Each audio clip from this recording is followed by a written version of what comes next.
கர்த்தருக்கு ஸ்தோத்திரம். கர்த்தருடைய நாமம் மகிமைப்படுவதாக. கர்த்தர் தாமே இந்த நாளில் இந்த காலை வேளையில் உங்களை ஆசீர்வதிப்பாராக. ஆமென்.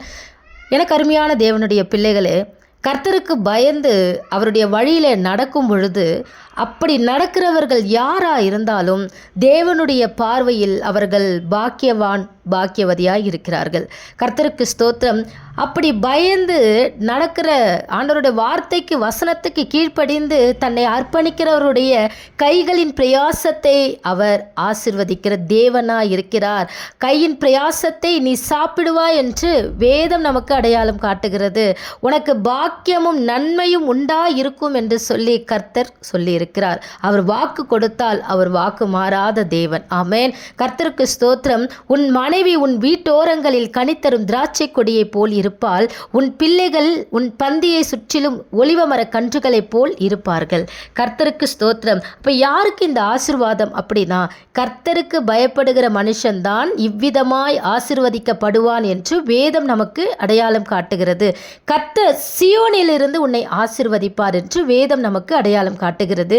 நீ ஜீவனுள்ள நாளெல்லாம் எருசலேமின் வாழ்வை காண்பாய்.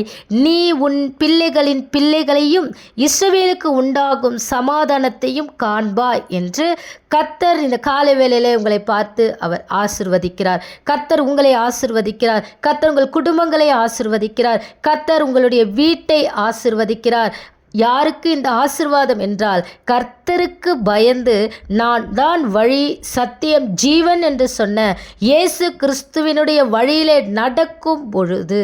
ஆமென். கர்த்தருக்கு பயந்து தீமையை விட்டு விலகும் பொழுது, கர்த்தருக்கு பயப்படுவது தான் ஞானத்தின் ஆரம்பம். அப்போ கர்த்தருக்கு பயந்து இயேசு கிறிஸ்துவின் வழியாய் நடக்கும் பொழுது கர்த்தர் உங்களை ஆசிர்வதிக்கிற தேவனாய் இருக்கிறார். கர்த்தருடைய வார்த்தைக்கு கீழ்ப்படியுங்கள். கர்த்தருடைய வசனத்துக்கு நடுங்குகிறவர்களை அவர் நோக்கி பார்ப்பேன் என்று சொல்லியிருக்கிறார்.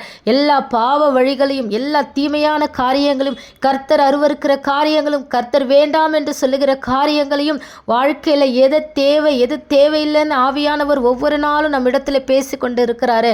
அவர் வேண்டாம் என்று சொல்லும் பொழுது அதை விட்டு விட்டு அவருடைய கரத்தை நம்ம இறுக்கமாய் பற்றி கொள்ளும் பொழுது நம்மையும் நம் குடும்பத்தையும் அவர் ஆசிர்வதிக்கிற தேவன். கர்த்தர் உங்களை ஆசிர்வதிப்பாராக. ஆமென்.